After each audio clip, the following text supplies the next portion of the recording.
Welcome to the Contrarians, and tonight we are doing yet another Dark Horse album episode. Tonight's victim, Rush, Power Windows from 1985. This is a great discussion, so let's get started.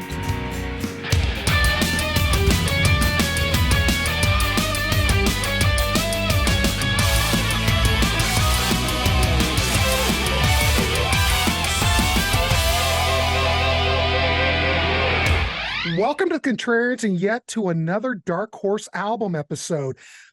This is one of many Rush Dark Horse albums that we've covered here. But, you know, we're going to tackle another one. Tonight we are going to look at the 1985 album from Rush, Power Windows. Now, I can speak from my own personal experience that when this came out, it was a bit jarring. I thought the record was very commercial.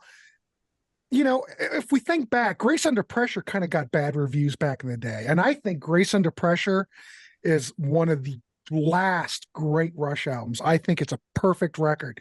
Now, when I heard this back when I was a kid, I was like, oh no, what happened?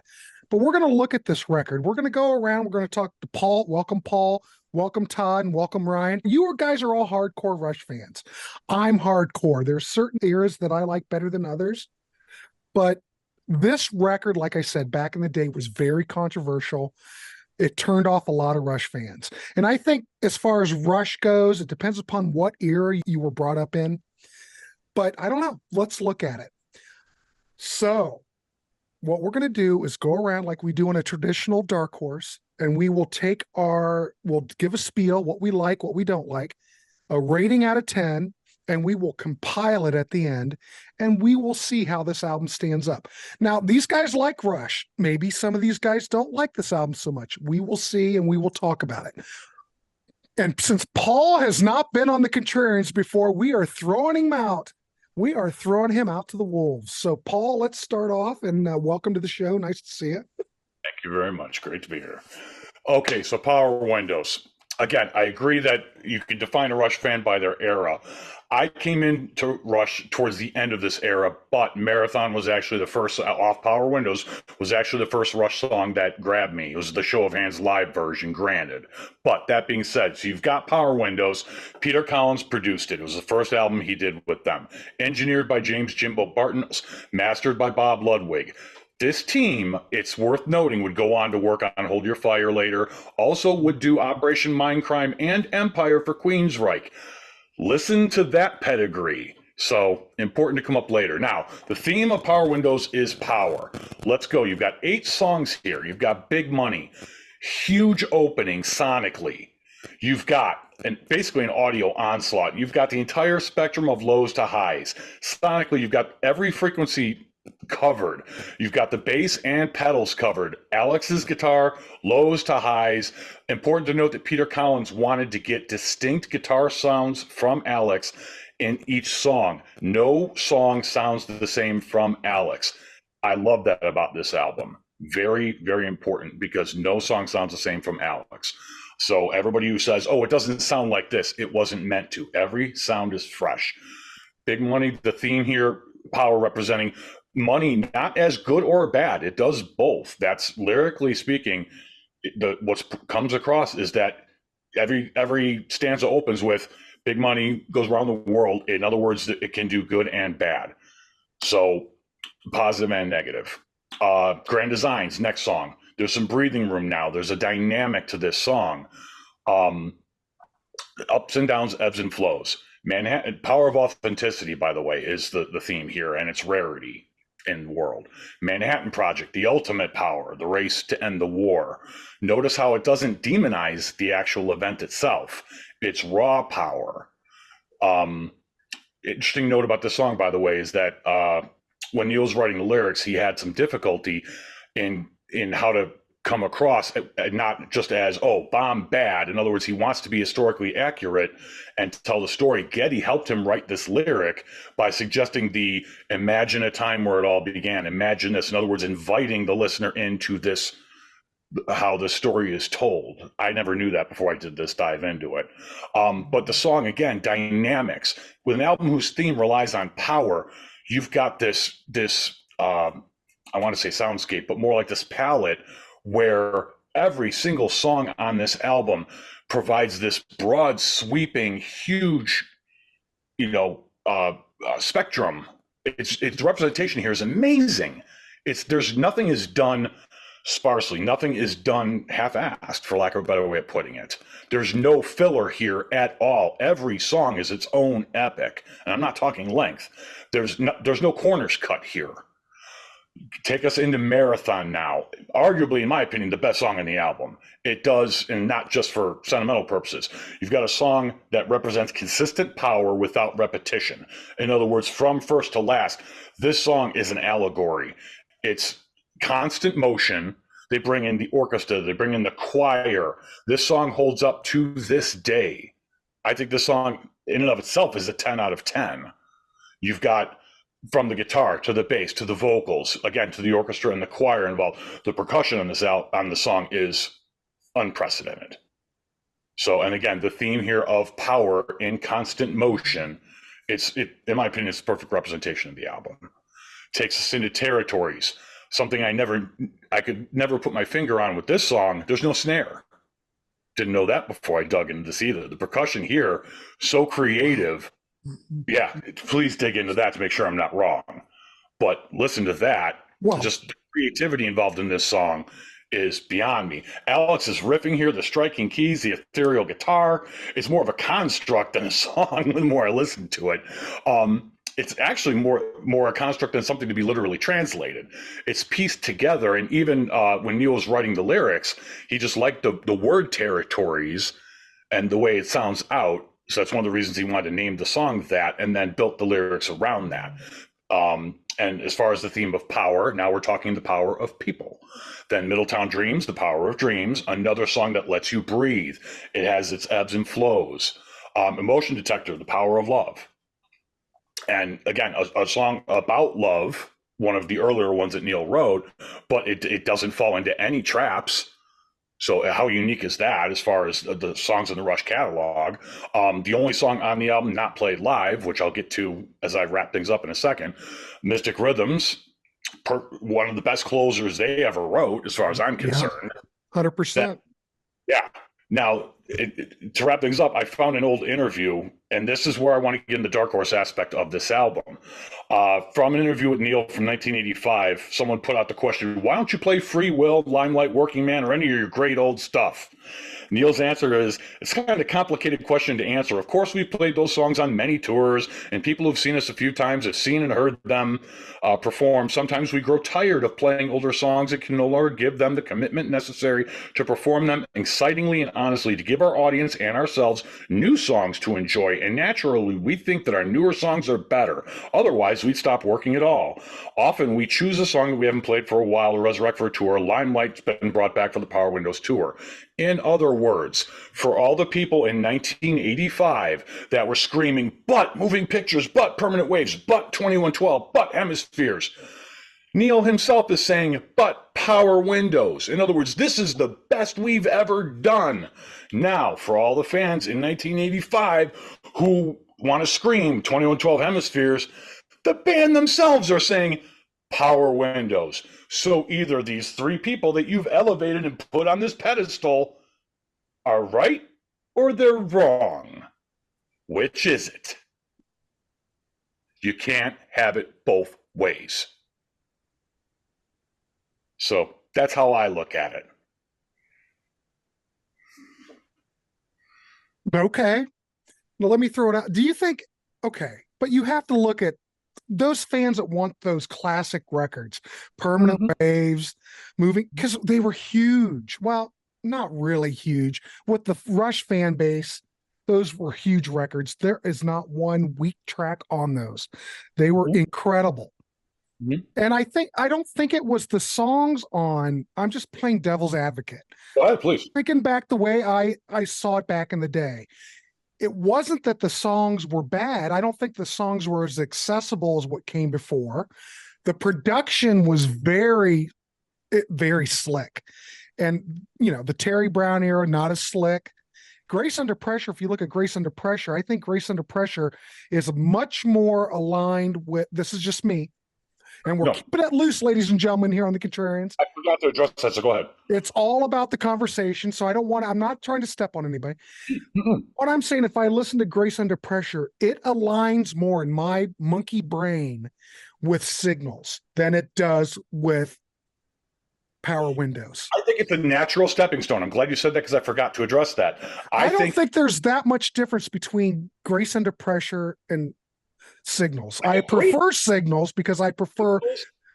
It's a natural evolution. I think you're 100% accurate with that. Signals to Grace Under Pressure to Power Windows. It's their natural evolution. It is a natural evolution. Yeah. I agree. See, I'm going to chime in and say I think Signals sounds more like Power Windows and Grace Under Pressure sounds more like Moving Pictures than what you guys just mentioned. I feel that Signals and Grace I don't think that. That's not like back in the day when I was a kid. Ryan, no. yeah. Grace Under Pressure is like a darker album, and Moving Pictures, the end of Moving Pictures is kind of dark, witch hunt, and so it's dark, but the production aligns up more with the Terry Brown production than it lines up with. Oh well, I think. Okay, that's fair, but I mean, it sounds like it. I think Grace Under me. I'm a monkey. It sounds more like a natural progression from Signals as opposed. Let's say you went from Signals to. I think from the writing aspect, it'd be more jarring. I think. Grant's got a point. Yeah, sure. But when I was a kid, we looked at this record. Now, Todd and I are the same age. Todd looks at it a bit different. But when I looked at it, I got into Rush in 78, 77. I think my first record was Hemisphere. So I was hooked then. That's Rush. Okay. And then by the time we got to that, and I don't know where Todd really came in on it. Well, I started listening to Rush. When was it? It was Hemispheres had just come out, and the first thing I heard was Archives. But anyway, can I just comment on something Grant said prior, Todd? I just know you mentioned on that too. You mentioned accessible. You mentioned the term accessible, and stating that Hemispheres is more accessible than Power Windows. Well, no, it's not accessible. It's less slick.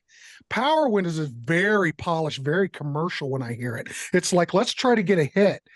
Those other records, it feels like, no.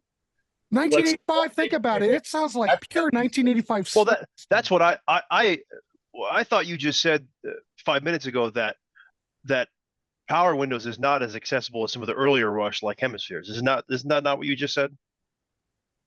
I don't know. I'm on a rant. God knows what I said, Brian. Okay, well, fair. Well, I think I think Power Windows, as Rush progressed, the folks that were like, oh, well, we don't like the synths, we don't like, the lack of Alex, we don't like all this stuff. It sounds commercial. That's it, right. Well, sure. But that doesn't mean that they sold out or, they're not going against like what they said in 2012. We thought they sold out back in 1985. All my Rush buddies thought there's a lot of Alex, though. I have a problem with that thought. There's a lot of Alex in there. Kind of. Yeah, and I'm going to talk about that for sure. Good. But if you guys don't mind. No, this is great because we're just having a great conversation. I love it. I want to say something on this topic, and this is something that I have actually probably wanted to say since I first got involved in the Contrarians. Okay. And it's this. And Grant, I'm not saying you're this kind of person. I'm not basing it on you. Let's just take you completely out of the equation. There have always been people, and this started probably in the late 70s. There have always been people who only want guitar-based drums, and they want to drag everybody back to 1969. Right. I don't have anything in common with these people. I don't understand it. Now I'm not a guitarist, I'm not a drummer, I'm not a bass player. I'm a woodwind player. So I don't understand this, but those people have always been around, and I've been fighting them since I was in high school. Right. And they're still out there. They're still out there saying that you can't hear Alex on this album, which is ridiculous. Well, not like you heard him before, though. But that's all I really want to say about that is a lot. And I'm not saying that you were one of those person, Grant. I think you made some good points. But I think that when this came out, there were lots of people, and those people were Grace Under Pressure, same thing. It got backlash, and you're right. Okay, every album that they put out when I was a kid, it was a bit of a change, and everybody was supporting Permanent Waves, as far as I remember. Some of those 2112 people back in the day thought, "Oh no, 2112 is the only record." My first progressed. I heard that constantly. That's been going to my side for 35 years. Okay, but I was one of those kids. I came in on hemispheres. I like that. I like all of it. But there is certain period that is that golden period for me, and I think it has a lot to do with when you come into them. Nice. By the time Power Windows came out, it was just too slick for me. That's all. Okay. But I'm not saying I don't feel like that now. I'm just going back in time. That's all. Two things I want to add. For me, I got into the game in 2007, so I can't speak to, what I can't speak to the progressiveness. Like I didn't witness it. I didn't witness the changes. I didn't Right. jump off board when something came out that I didn't like, right? So I took the journey R40 style and went backwards in time, more or less. Not literally album by album, but like I and second, to me, 2112 through Power Windows is their golden. That run of 8 albums is, you can put up against any Beatles run of 8 albums, any Iron Maiden run of it. There's some of these bands that have, a run of like a string of really great albums all in a row, right? For me, that started at 2112. I love Hold Your Fire, but no offense, Hold Your Fire. But like from 2112 to Power Windows is such a phenomenal run of 8 albums.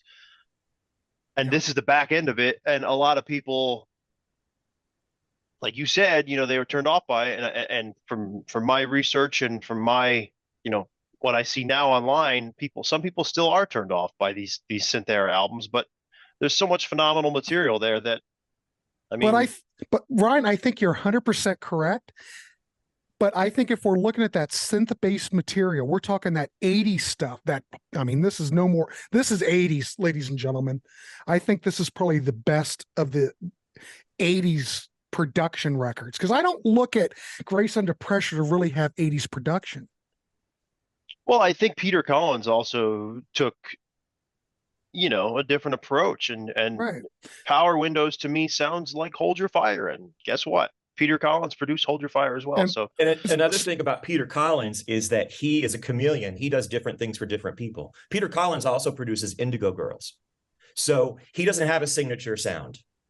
He has ideas about what he wants to do with bands. And I agree with Ryan when you look at this album and the one that came after it. Sure, both Peter Collins similar things going on. But I think that was his Rush thing. And then I think when he did Counterparts, he changed it. And I think but time changes, production. But he does different things for different people. Exactly. Yes. But I'm just saying, but if we lived through those 80s period, you know what everything sounded like.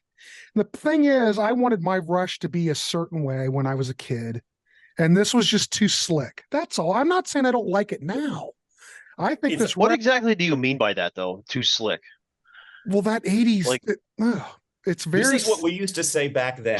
Please explain. Like on all the quizzes in my school. Please explain. Rush would not want to push the envelope. Why would they push? Want to just back in the day? I didn't think they pushed the envelope. I think they were just trying to do a Police album. They basically did that. They like that sound. I don't know. That's just what I heard back in the day. I'm not saying I don't hear that now. It sounds very 80s to me, and I do think it sounds dated. I'm not saying that that's good or bad right at this point, because I'm just saying what we heard back in the day. We didn't want our Rush to be like that, but that's what they ended up doing. That's fine. We wanted more permanent waves. We wanted hemispheres, and they didn't.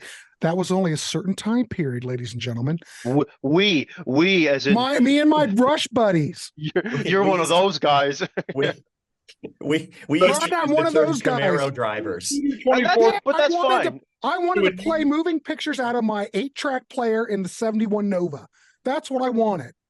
That's fine. That's entirely fine to be one of those guys, right? But like, I think where you differ from those guys is those guys won't even put this record on. Those guys can't even appreciate this, synth era moving pictures, starting in moving pictures through, Hold Your Fire, and then somewhere it trickled into. Yeah, see, I like that stuff. Don't get me wrong. But there's people that don't even appreciate it, and there's people that just completely moving pictures shut down. And that's it. And it's like, you're not that guy. But exactly why we're doing a Dark Horse episode, to see where this album lines up today. And here's the thing: all of those guys that were only Permanent Waves and Right. back in time, that only like those records, those are the same freaking guys that on the Clockwork Angels tour, when they pulled out all these Power Window songs in the first set, they were glued to their seats because they didn't want to listen to the Clockwork Angels stuff that was in the second set. Right. Because you just don't. Oh, God forbid they put out new material. I mean, there's going to be the same people who are like, oh, Geddy Lee's next solo album sucks, right? I mean, it's going to be this like. I'm foreshadowing. Hopefully, we get something in the future, right? We don't know, but I think something will happen. I mean, This is why it's the same people that just don't like change. Yeah, right. This is my part with either these three people who we've held up on high are right or they're not. You can't have it both ways. Right. It's a progression.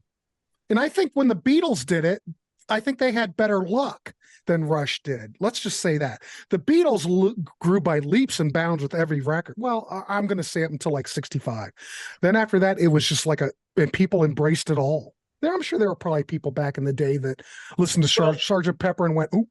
The thing about the For Beatles, the most part, when you look at when they started and when they ended, they pushed, the music was changing like every 6 months, and they were the ones pushing it. They were pushing it. So Rush was doing a similar thing, but different at a different time. And I think they were just going to keep pushing it. Yeah. But I think the Rush fan base, those guys that really like 21, I know we're spending a lot of time on it, 2112, Caress of Steel, Farewell to Kings, those hardcore fans, that's all they knew. And when it really changed, they just couldn't adapt. That's all. It's not that like I don't know. I don't even know what I'm saying. But I do want to know what Paul, so we can keep this going. We'll be talking this topic all night. What are you going to rate this record? 9. A 9. All right. Cool. But this is all in good fun. We're not trying to start a war. It's just a good music discussion, and what a great album to discuss because it's. I think at the end of the day, we say on Rush fans at the end of the day, all Rush is good Rush. And it is. It's not a bad Rush. There isn't. Right. But these people just they have a certain Rush. Sometimes. All Rush is good Rush, and the Rush you don't like, just I promise you will take time. You'll like most of it if you give it time. You might have to listen to it. You might have to force yourself to listen to it a little bit more, but and research it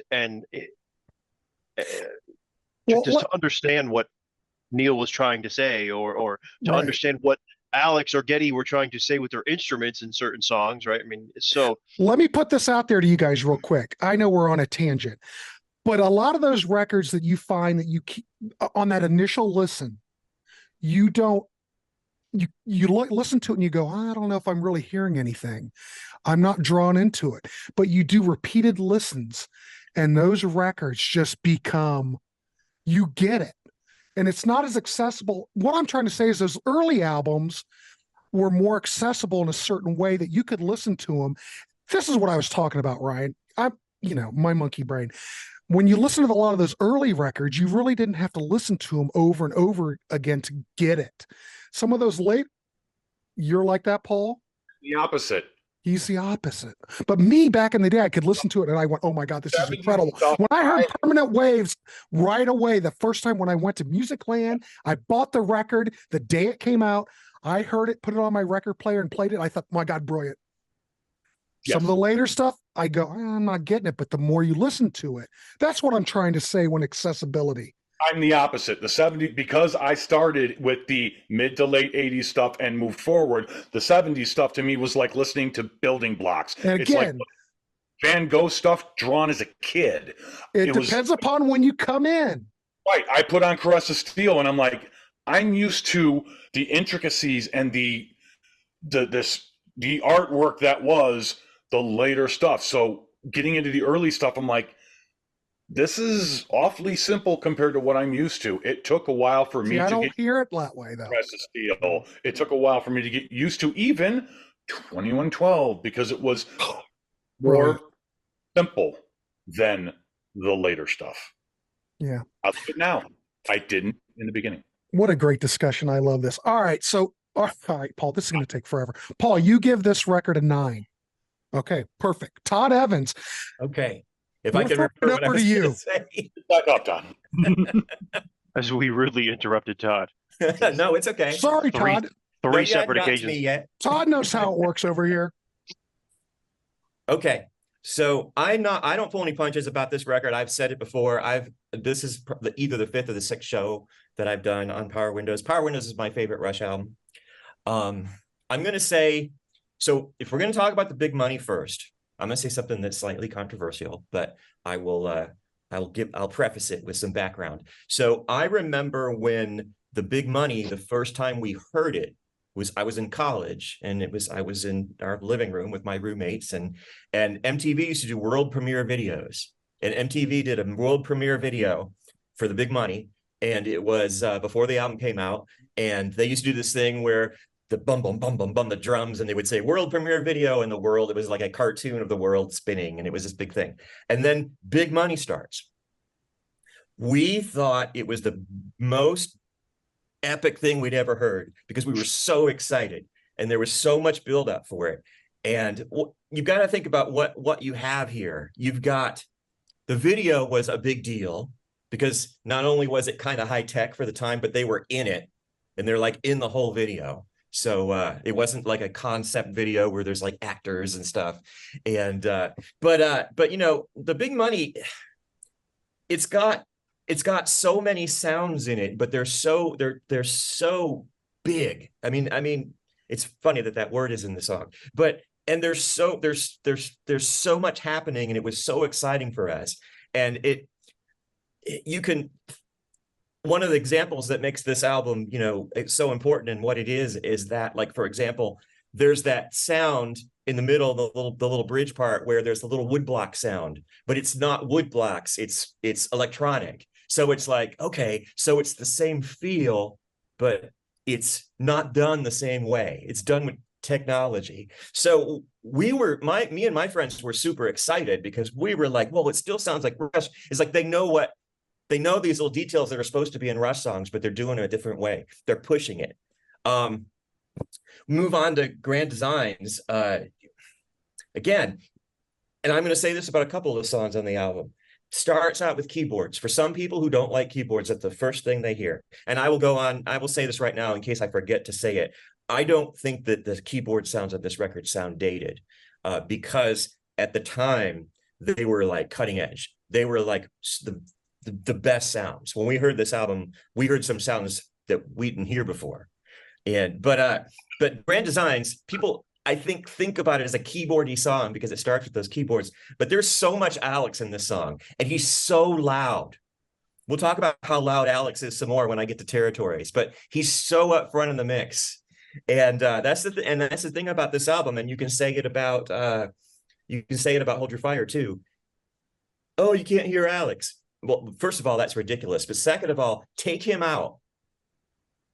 Listen to these albums and listen to these songs, listen to Grand Designs, and in your brain, take out Alex and think about what you'd be left with. So I personally think that all of the extra stuff happening was pushing Alex to figure out what he was going to do to get heard. And I think I've said this on Rush Fans before, but I think that Power Windows and Hold Your Fire is Alex's best work because he's having to work so hard to find his place. And I think that worked for him. And, you know, he can say, and he said, you know, after those two albums came out that, yeah, it wasn't always very enjoyable all the time because I didn't, you know, I'm paraphrasing, but, you know, I didn't know my place. I didn't know what I was going to do to fit in. And that's great. He can have that experience. He's Alex. He would know better than any of us. But I personally think that's his best work. And then you get to Manhattan Project again. Can I say something real quick? You mentioned Alex's guitar playing, the guitar parts. He's much more textural on these records, like Andy Summers. It's not. Well, you know, it happens to be what I like. Okay, that's good. But that's the kind of guitar I like. So, and those guys that were into Alex Lifeson, heavy. You know what I mean? It's like, what are you doing, Alex? You're playing all these textures. Well, he's doing an Andy Summers thing, but you know, it's speed and big booming chords like in Hemispheres and Joe Satriani and Steve Vai, all these fast players, or like love them, but like that doesn't always mean greatness. Greatness is sometimes picking and choosing your spots and doing it the right way, like what Alex did. Exactly. He's always great at exactly. Right. Yeah. And I mean, those people, we can call them Camaro drivers, we can call them 71 Nova drivers, but they were basically, they were hoping for bar band trio. They were hoping for a trio. They were hoping for guitar, bass, drums, everything based around the rhythm guitar. Well, they're at least hoping for moving pictures. Well, I think moving pictures kind of defined them. Yes, but I also think that Permanent Waves and Moving Pictures were the announcement to tell people we're not going to stay the same. It was a very effective way of announcing that, you know, what's coming next is going in this direction. We didn't even think about it back in the day, because every Rush album we listened to, they were all different. They never put any record out that was the same. No, so there isn't any. The same. You just made the point. I know, but we didn't want it to be 1985, 80s, I guess. Okay. So Manhattan Project. There were people that were upset about back then. There were people that were upset about Manhattan Project because they had strings in it. But think about what they did with the strings. They're not on there for very long. It really fits in the album really well. And who did the strings on this? Ann Dudley. Who's Ann Dudley? She was about to become very famous for a little thing called The Art of Noise. And she was also the person who did the arrangements for ABC, The Lexicon of Love. So she was a groundbreaking arranger. Mm-hmm. And so for them to get her for this was kind of a big deal. And it was before she got really popular. And so hopefully I don't have that timeline wrong. Somebody can that sounds right to me. If I did. Right. But so then we get to Marathon. Okay. Now I think I've said the Marathon is my favorite Rush album. I mean, because this isn't all about me and what my favorite songs are. I want to tell you why I think that. I think that the moment after the bridge where the chorus comes in, followed by where the key change is, and followed by the key change, I don't know whether it's back or to a third key, but if I were a guitarist, I'd probably know that. But I think that's one of the finest moments in contemporary music, and I think that's Rush's finest moment. I think that's their peak. I think that's the most beautiful thing I've ever heard in rock music, and my appreciation for it grows and it doesn't diminish. I become more emotional about it, and I love it more the more I hear it. And, you know, again, another thing, it was really easy to fake a chorus, a choir. It was super easy. There was Fairlights keyboards then and Fairlights, and before that, Mellotrons. It was super easy to do that. But that's not what they did. So I think Marathon is a peak. I personally think that it's a very slow trip down, but I think it's downhill from there. I think that's their peak. Wow. But we're going to go on to talk about side two, because side two is great. Territories is amazing. And my God, when Alex comes in, it's almost subversive. It's so loud. I mean, it's almost too loud. So, you know, there's lots of Alex there. I think that this particular lyric, and I'm going to read this, I think is probably one of Neil's best. They shoot without shame in the name of a piece of dirt for a change of accent or the color of your shirt. Better the pride that resides in a citizen of the world than the pride that divides when a colorful flag is unfurled. I think that's one of Alex's best lyrics. No. Colorful rag is unfurled. Yes, it's rag. You're correct. Which is important because which makes it better. You're right. Yeah, well, that's important because, you know, with all that song is about, you know, throw country flags out. At the end of the day, it's just a piece of fabric, right? So right. Well, I know better than to read Neil Peart lyrics, because if I get something wrong, I know better. I'm there to get you. Ryan's got your back, Todd. Don't you worry. But you know, and then you go on to Milltown Dreams, which you know, I'm not even sure. I'm not sure if the strings in that are keyboards, or if Ann Dudley actually did real strings in that as well. Do you know, Ryan, whether Milltown Dreams has the orchestra in it? I used to think it didn't, but when I hear it, I'm not sure. But beautiful sounds. If they're keyboard sounds, they are spectacular sounds. The really high sounds that go on throughout the chorus. Beautiful. Emotion Detector, not only does it have one of Alex's best solos, and not only is it turned up really loud, but the chorus is just beautiful. And I'm going to do it again. I'm going to read lyrics again. The thing that I love so much about this is the chorus starts out with right to the heart of the matter, right to the beautiful part. And it's sung during the beautiful part, which I always thought was really cool. And then Mystic Rhythms. I'm not even going to talk about Mystic Rhythms. Mystic Rhythms is so great. Video directed by Gerald B. Casale of Devo, who was also kind of a hot video director at the time. So I think this is their best record. But, oh, you know what? I'm going to go back to Big Money, because the thing that I said that I was going to say that was controversial, I skipped over it. I think that from a time that I believe starts with Permanent Waves, with the Spirit of Radio, until the Big Money on this album, I think that every opening track of a Rush album was what I like to think of as like an event track. Like, it's a big deal, like when your album rock player station plays it first, or with MTV plays it first. There's songs like Spirit of Radio and Tom Sawyer. They're so the subdivisions, Distant Early Warning. They grab you so hard that I think that's one of Rush's greatest strengths through this thing this 8-album run that Ryan talked about. And I think that to a lesser extent, Force 10 is the same thing. And you can say that about the opening tracks, about the albums that come after that, but each one is a little bit less spectacular. I think Show Don't Tell is a little bit less spectacular than Force 10, and then Dreamline a little bit less. And so they've always had good openers. I think that the opening song of every Rush album is good, but the Big Money, I feel like, was the last really big one where people heard it and got excited about the album. And so I know you're going to ask me for a rating, so I give Power Windows a 10. I think it's the best one. Okay. All right, perfect. 10. Wow, it's looking good, ladies and gentlemen. Well, I want to mention something, because you mentioned the opening tracks are always so strong. Now, we did a show on sequencing once, and Todd, I think you were a part of that.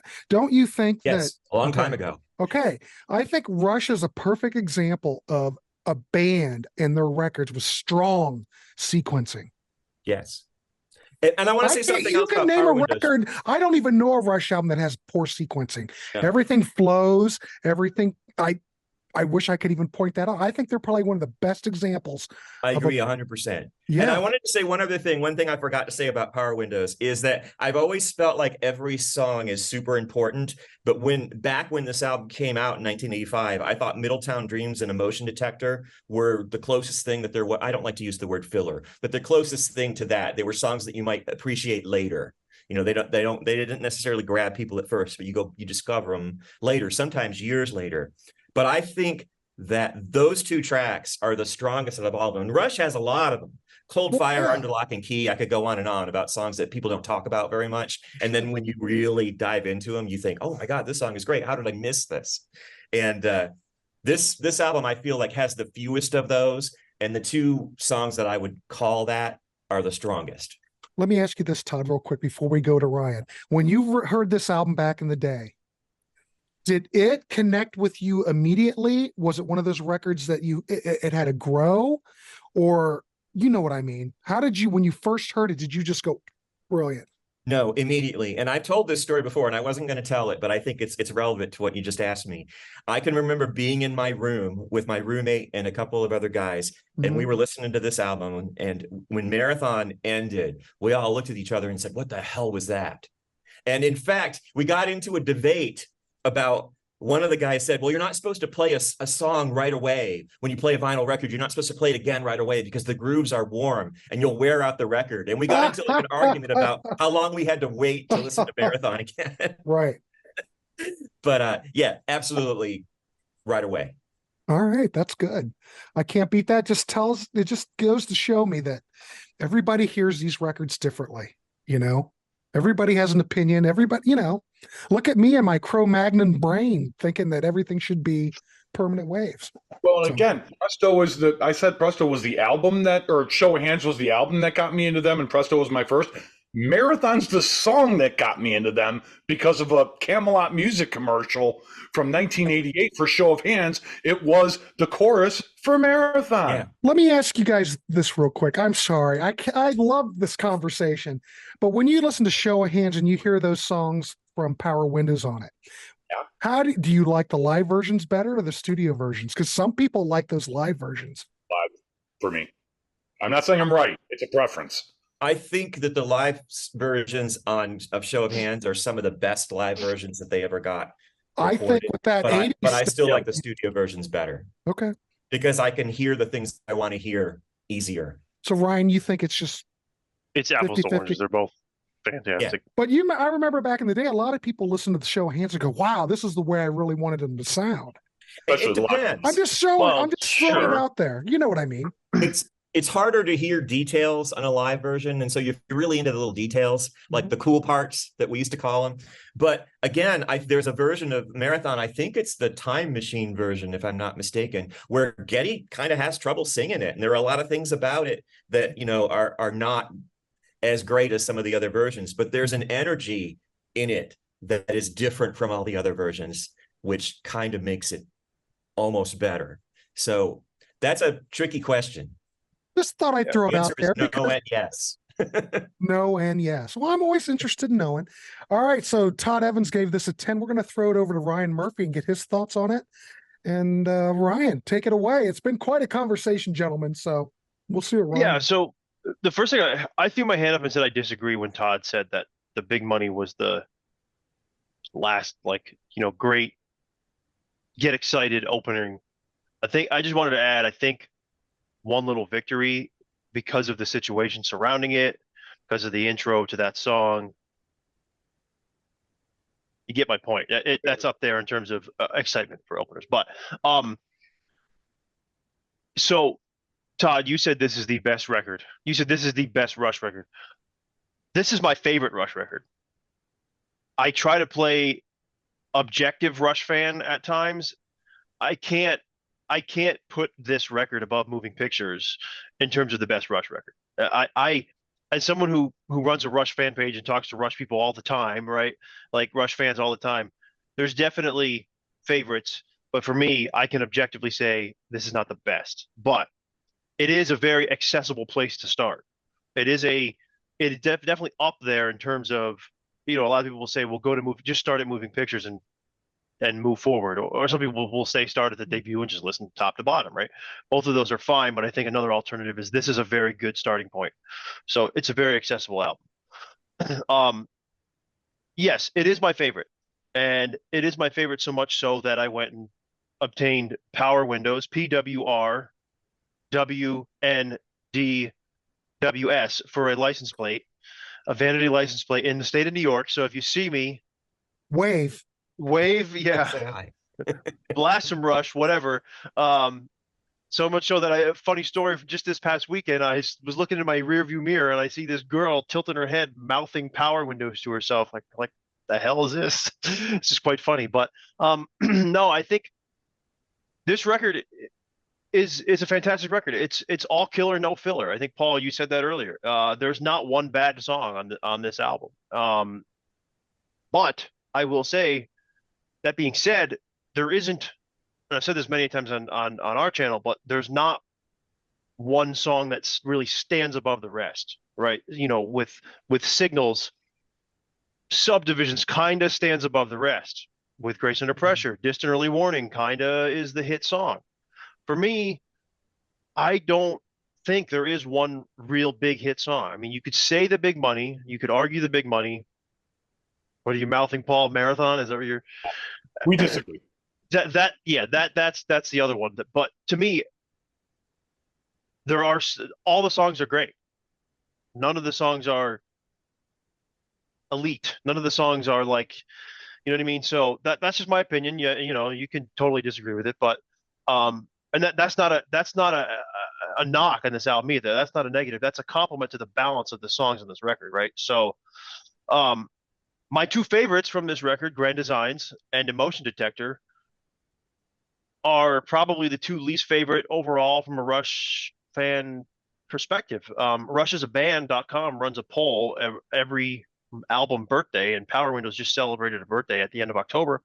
And those two songs were the two that were at the bottom of the list of people's favorites. So I'm contrarian in that regard, and I'm probably contrarian in terms of the Rush albums that I like most. But yeah, let's go through the songs, right? So I can't really add too much to what Todd and Paul have already said, but Alex, his guitar playing, picking his spots, creating atmospheric sounds on this record. He did a lot of this on Signals. He did a lot of this on Grace Under Pressure. He does a lot of this on Power Windows. He creates an atmosphere with the guitar, and he creates sounds to complement these songs. It's his way of showing off. I mean, like I said earlier, some of these guitar players, they show off with their speed. Your Eddie Van Halen's and your Joe Satriani's of the world, right?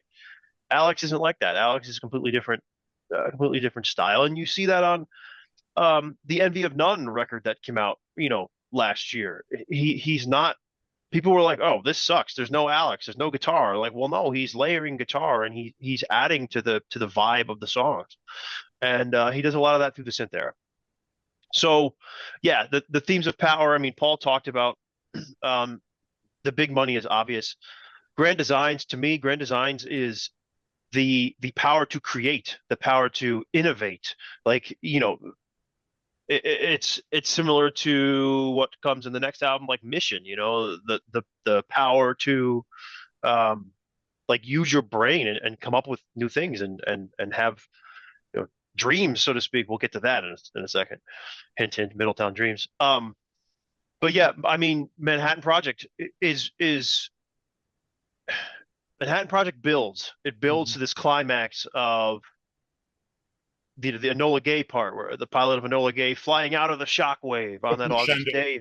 Exactly. Yeah, it literally puts you there in the seat of that what? Bomber. There you go. Yeah. That's what Rush does. It creates their music creates imagery in your head, right? And I think Manhattan Project does that phenomenally. And of course it deals with the ultimate power, nuclear war. I mean, Marathon, you guys have already talked about Marathon. Love it. Fantastic track. Phenomenal seeing that live. The first Power Window song I was able to see live on Time Machine twice. Hearing Streak of Lightning that flashes and fades in the summer sky in a soaking wet Saratoga Springs in July of 2010, hoping there'd be a freaking streak of lightning flashing and fading at that part. Territories, you guys spoke about that, but that's the power of Territories to me is actually kind of a negative twist on Power in terms of what nationalism and this pride it can do to people, right? Middletown Dreams, quite literally the power to dream and the power to, I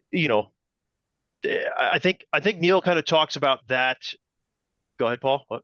Rise above, to ascend. Yeah, and I really think Neil, he made that trip to London, right, back in the 70s, and to me this song kind of adds to that, right? And fun fact, he chose the town or the name Middletown because there's supposedly a town named Middletown in every U.S. state, and he wanted to call it that because everybody could relate to that aspect because there's a Middletown all over the place, right? So Emotion Detector, one of my favorites on the record. I already said that. One of Neil's best lyrics of all time, I think, are in this song, and extremely simple lyrics.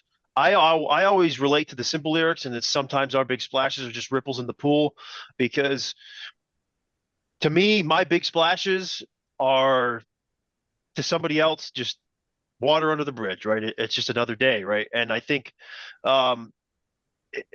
I would take it a step further from what Paul said, the power of love. I would say it's quite literally the power of emotion and what you can do, what you can twist, emotion, and it can be a positive and a negative depending on the situation that you're in with emotion, right? So, Mystic Rhythms, the power of the unknown, the power of it's a fantastic closer. I mean, you get from the root of all evil and money all the way down to unknown and Mystic Rhythms. It's a fantastic full circle moment, I think, for this record.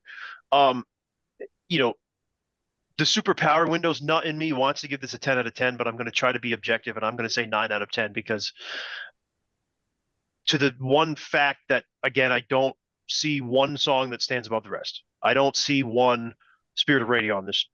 I don't see a Subdivisions on this. I don't see a Far Cry on this. I see a grouping of 1B songs. Mm-hmm. And if you're a sports guy, you'll understand that, right? But like it's not, they're not all, they're all great. None of them are, I don't know. No, I get what you're saying. Fantastic, right? They're all really, really good songs. You mentioned that about this record, but I can look at Moving Pictures and I think Tom's okay. Don't, like I said, don't burn across my yard. Don't burn my house down. But I don't think Tom Sawyer's the greatest track on the record. I don't either. Okay. I don't either. Thank you, Ryan. I think it's the best opener, though. I've heard people say that the opener should be I don't think Limelight. songwriting. I totally disagree with that. There are I don't either. on that record. Red Barchetta could blow that song away as a song. Yes, it can. Okay. Red Barchetta can. Yeah. I could argue that is their best Rush. That is their best song. Period. There you go. There you In probably terms of- already covered this on Rush Fans, but the best. I don't think we have. No, we haven't. Oh, There what? you go. The There's best a topic openers? for you, The best gentlemen. openers? Yes, Best the best openers. openers. There you Yeah, go. we've done that. Yeah. Okay. Yep. Well, anyway, so, but I think maybe I don't like Tom Sawyer as much because it's played to death, and maybe I'm burnt out on it.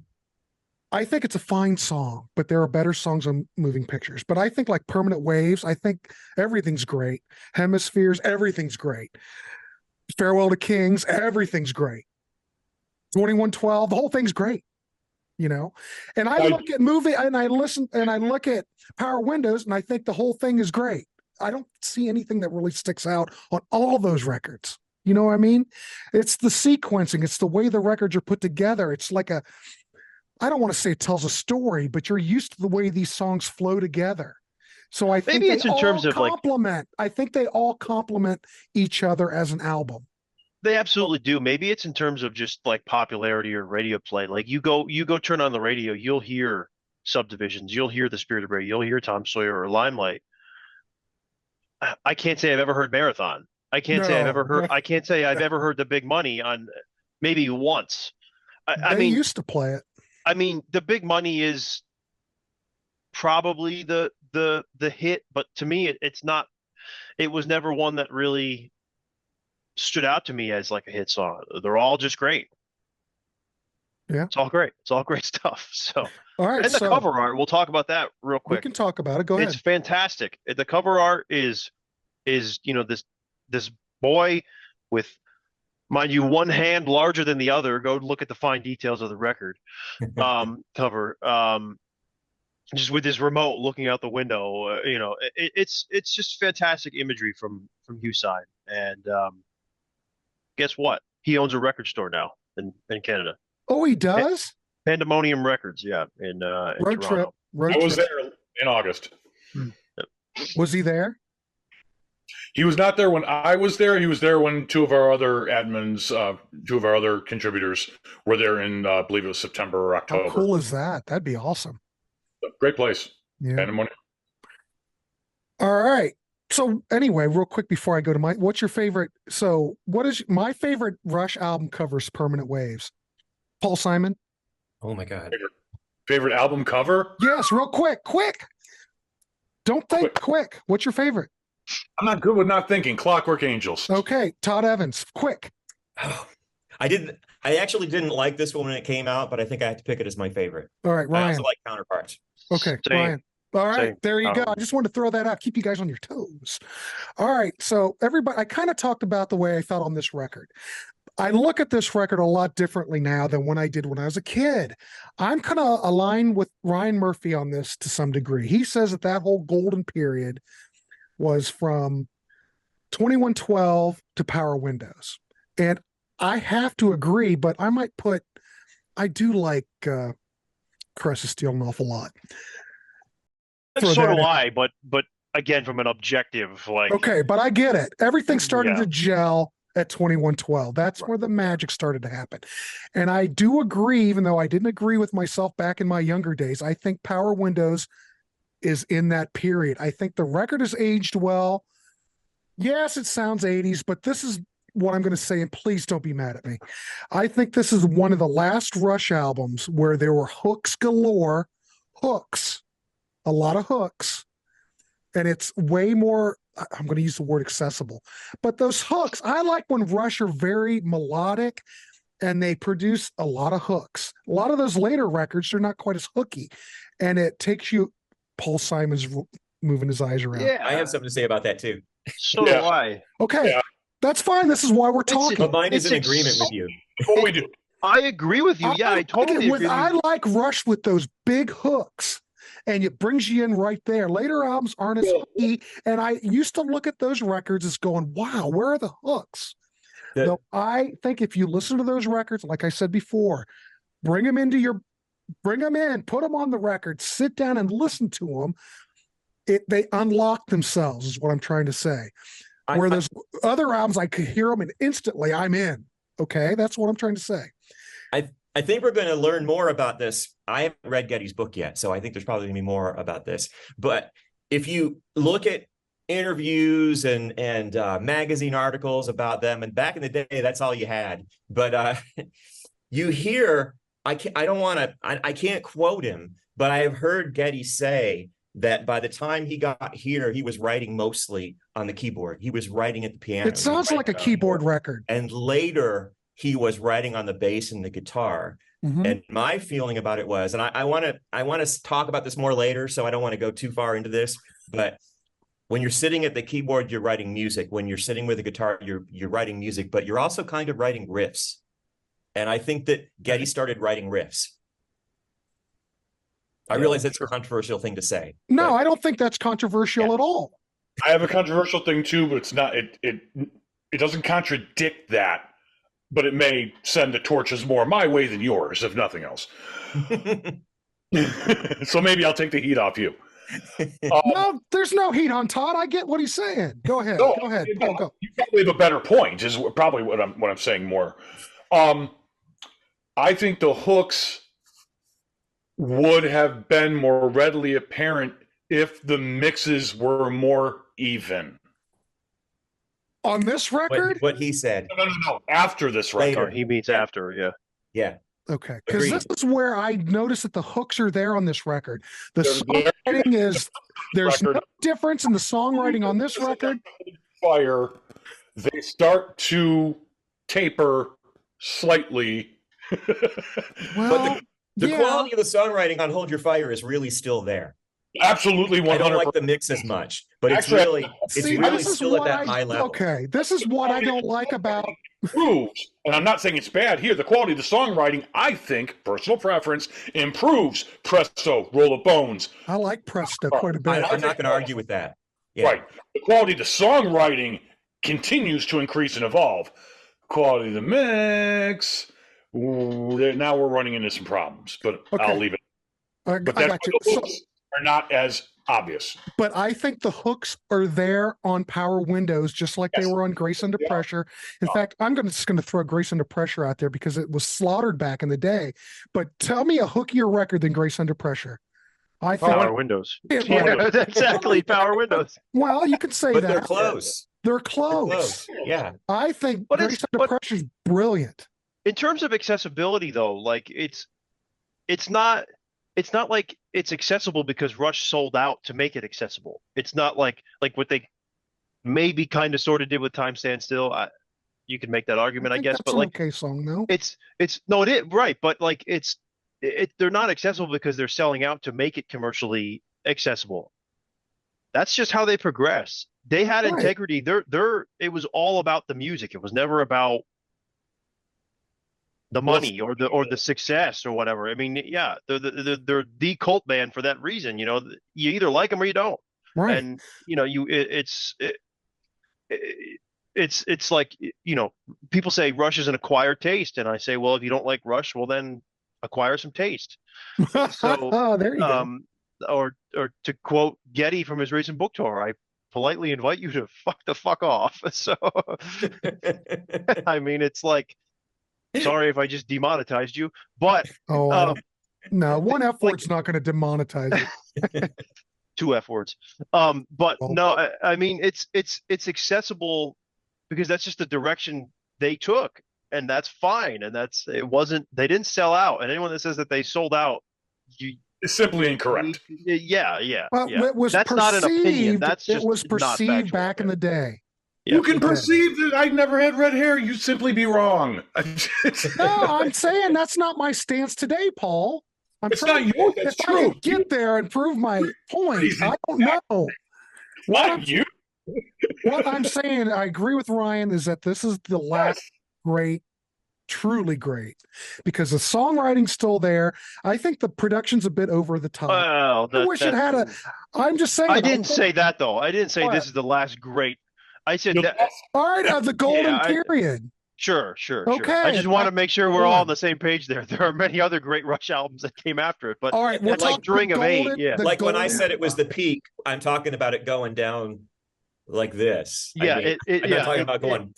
Right. For 3 albums, it went like this, and then at Counterparts, it went back up. Yeah, for the golden period that everybody has that in their mind, and a lot of people don't include this record in that golden period.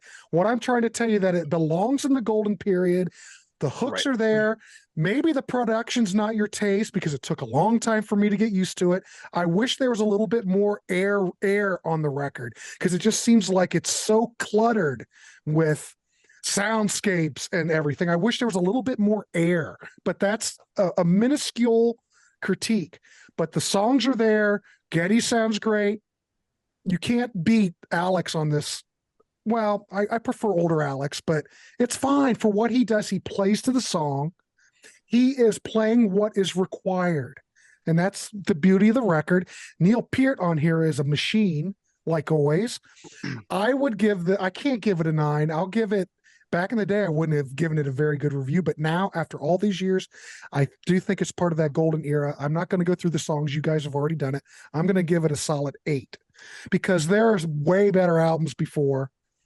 But like you said, that goes down, did it really go down? If this had Terry Brown doing the production, how do we view this record? I'm just saying it would have been. It wouldn't have a lot of the details in it. I don't think it would have. I think that the songs would probably make it pop a little bit more.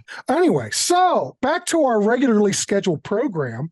We've got a 9 from Paul. We've got a 10. Of course, we have a 10 from Todd. We've got a 9 from Ryan, and I'm going to give it an 8. And we already know where this is going to go. So we're going to give this an average of 9. So you know what? If I could put a stamp on the screen, this would be considered a dark horse record because we're giving this a 9 when back in the day it was. I think if you polled every Rush fan in the universe, you'd get a 7.5 to an 8-ish probably with this record. Probably now. A lot of people think it's good, right? I think it's great. I just a lot of tweaking, but hey, that's why I can't give it a 10. That's all. Songs are there. Catchy, love it. That's what I like, Rush. I like catchy songs, great playing. I don't know. I have spoken. Not that it means anything. And we're just having a general discussion, and it's all in fun. I wanted to add something. So we've talked a lot about, the public's perception of this album and other Rush albums and how we felt about it when it came out. I think one of the things that I've learned as an old guy is that yes, these people don't make records for me. You get to a certain point in your life and you have to understand that they don't do it for me. I haven't revealed this about my Rush fandom before on a show because I try to stay positive with Rush, and I really do believe that all Rush is good Rush. All Rush is good Rush. A lot of the later stuff I rediscovered later and started to really appreciate it. But once we got to Vapor Trails, I was almost out. I actually didn't buy Snakes and Arrows. I was so disappointed. When I heard Far Cry, I was angry because I was like, oh, I didn't like One Little Victory. And here it is again, the same heavy guitar, no keyboards. I always think it's funny when people say synth era, because to me, the synth belongs So when it's not there, it isn't right to me. So that's where I'm at. And then I figured out they don't do this for me. So that's not really relevant. And that's when I started appreciating what they did after. In the later. That's well put. Very well put. Yeah, everybody's got an ear, and then you got to that point with Vapor Trails, and you just weren't into it. I get it. Happens. I did see him on that tour though, and it was spectacular. Oh, I missed that one. Yeah, it was great. Oh my God, it was great. At the end of the day, all Rush is good Rush. You just have to give it a chance, and in some cases, give it a couple chances. But I mean, look, I mean, for me, Snakes and Arrows didn't click until like 3 years ago. And there you go. I love Snakes and Arrows. Right, and now it's like a top 3 Rush album for me. So, you know, I mean, you just have to learn to appreciate all of it. You know, listen to these podcasts, listen to Rush podcasts, listen to the Contrarians channel, listen to our channel, Rush Fans. I mean, get people's opinions. We do the legwork, right? We do the research, and we provide our opinions. But listen to our research on some of these songs, and then form your own opinions based off our opinions, I guess. But apply them to the songs as you listen to them, and hopefully you'll gain a better understanding of the songs and what Rush is trying to do with them. So you don't have to like everything. No, but I would agree. I think it's aged very well. You know. So I'm just going to leave it at that. A 9. This is definitely a good record, a great record. So your mileage may vary. Check out we're all here trying to turn you on to stuff. And we're trying to be honest about, if you haven't heard Rush, some people probably tuned in and they're going, well, I'm not a Rush fan. Well, give this record a try. You might like it, or any of the catalog, because we love Rush, and we're just trying to spread the love, everybody. All right, so 9, it's official. All right, I want to thank Paul Simon, Todd Evans, and Ryan Murphy. All these gentlemen are on Rush Fans. You can see, they're around. And I want to say, I will put the link to Rush Fans down below, so check out that channel. Please like, subscribe. If you'd like to be on these panels, we have a Patreon account. You can join in on the discussions. A lot of lively discussions on there, always something happening. We also have a Ko-fi, buy us a pint or a cup of coffee. We love that. We also like donations. I said this like last night. We just got like a $25 dono from somebody, and I can't think of who it was, but man, that's beautiful. We love it. And we also have merch down below, and I keep forgetting to mention that, but yeah, get yourself a shirt. Get a sweatshirt, for Christ's sakes. All right, everybody. I want to thank these gentlemen for coming on. It's been a lively discussion, but this is the kind of discussions I love. And hopefully we can turn you on to some Rush. So, gentlemen, we'll see you. I don't know. We need to plan something else. All right, boys, we'll see you. And everybody have a good weekend, a good whenever. I'm not sure when this is airing, so we'll see. Let us know in the comments which one you want us to dark horse next, right? There you go. And look in the links below, because we did like 4 or 5 dark horse. See, Rush is constantly morphing, so hey, we covered them. All right, we'll see you. Take care, everybody.